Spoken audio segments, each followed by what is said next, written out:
పాలెగాళ్ల వ్యవస్థకు మూలం కడప జిల్లా. అది కాస్త మారి ఫ్యాక్షనిస్టుల రాజ్యంగా మారింది.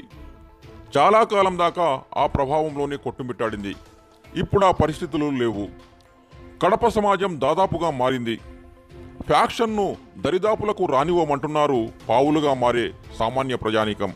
ఓటర్లు కూడా శాంతి కాముకుల వైపే మొగ్గు చూపుతున్నారు. హింస, దౌర్జన్యం వంటి వాటికి చెల్లుచీటీ పలుకుతున్నారు. ఇలాంటి పరిస్థితుల్లో కడప రాజకీయం ఎత్తులు పై ఎత్తులతో నిమగ్నమైంది. తెలుగుదేశం పార్టీలో తొలినాల నుంచి చక్రం తిప్పిన దివంగత మాజీ మంత్రి బిజివేముల వీరారెడ్డి కడప జిల్లా రాజకీయాల్లో చక్రం తిప్పారు. వయసు మీద పడినా ఎత్తులు వేయడంలో, గెలుపు సాధించుకోవడంలో ఈయనకు సాటి మరెవరూ ఉండరేమో. అప్పట్లో ప్రతిపక్ష నేతగా ఉన్న దివంగత వైఎస్ రాజశేఖర రెడ్డి రాజసం కూడా వీరారెడ్డి ముందు పనిచేయలేకపోయిందని చెప్పుకోవచ్చు. జిల్లా రాజకీయం అంతా వీరారెడ్డి గుప్పెట్లోనే ఉండేది. ఈయన ఏం చెబితే అధిష్టానం సరేనంటూ ఊకొట్టేది. ఇప్పుడు అదే వీరారెడ్డి మార్కు రాజకీయం కడప జిల్లాలో కనిపిస్తోంది. వైసీపీ ఎమ్మెల్యేగా గెలుపొంది టీడీపీ క్యాబినెట్లో మంత్రిగా బాధ్యతలు నిర్వహిస్తున్న ఆదినారాయణ రెడ్డిలో అచ్చం వీరారెడ్డి రాజకీయమే కనిపిస్తోంది.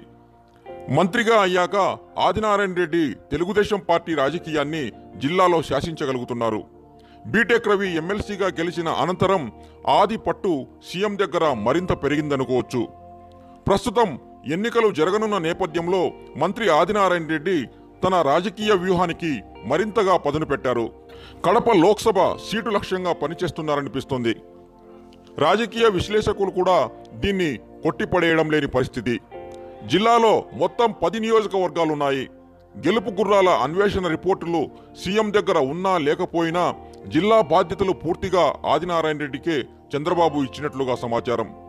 ఒకవేళ ఆదినారాయణ రెడ్డి కడప లోక్సభ అభ్యర్థిగా టీడీపీ నుంచి పోటీ చేస్తే ఆ సీటును సాధించే క్రమంలో బలమైన అభ్యర్థుల ఎంపికను స్వయంగా అన్వేషించుకుంటున్నట్లు కూడా వినికిడి. ఫలానా నేతలు అభ్యర్థులుగా అయితే గెలుపు నల్లేరు మీద నడక కాకపోయినా వైసీపీకి గట్టి పోటీ ఇవ్వొచ్చనే రకంగా కూడా ఆలోచిస్తున్నారు. ఏది ఏమైనప్పటికీ ఇప్పుడు జిల్లా టీడీపీలో మంత్రి ఆదినారాయణ రెడ్డి చెప్పిందే అధిష్టానానికి వేదం.